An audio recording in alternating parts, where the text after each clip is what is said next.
هلو گایز، I'm مستر کیتر. بالاخره واردن رو باز کردم آقا، بعد مدت ها. اینهاش توی آپدیت جدید یه اسکین اضافه شده برای واردن. این هستش که گلده. به نظر من طراحیش زیاد جالب نیست. از همه بهترش همون چمپیونه به نظرم، که حالا من اسکین چمپیونش الان ندارم بهتون نشون بدم.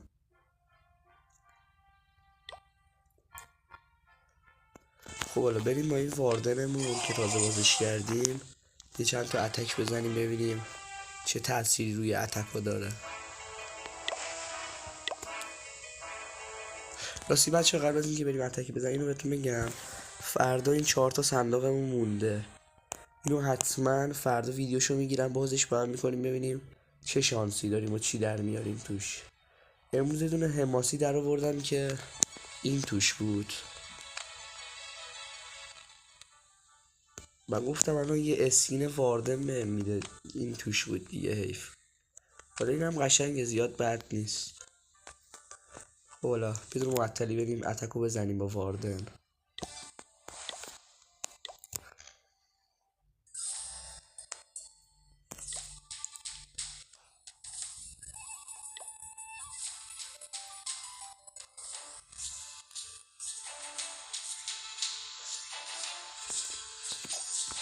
همینو میزنم.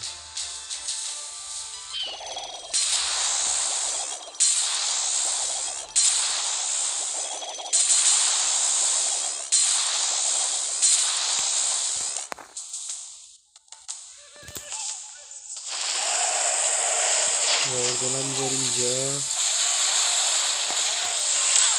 اینم از همینجا میزنیم.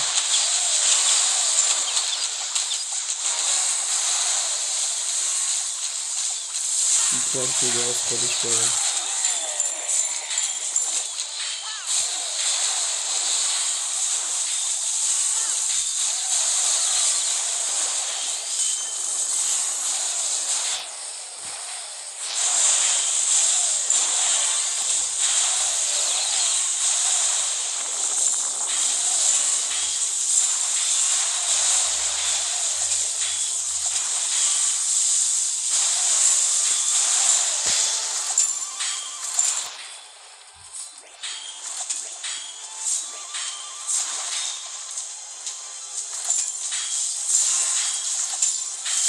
این الکترو دراگونا تنها بدی که دارن خیلی کندن،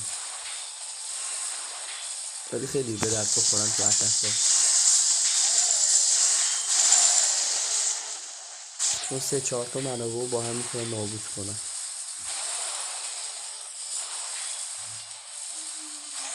واردن واقعا خیلی خوب تأثیری داره تو اتکا، خوب کاوری میکنه.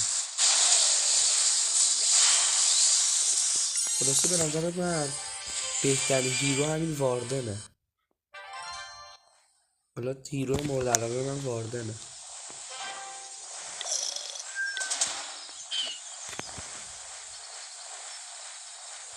تانال 11 هم که دیگه داریم مکس میکنیم که بریم 12. اینجا بریم اون چی میده.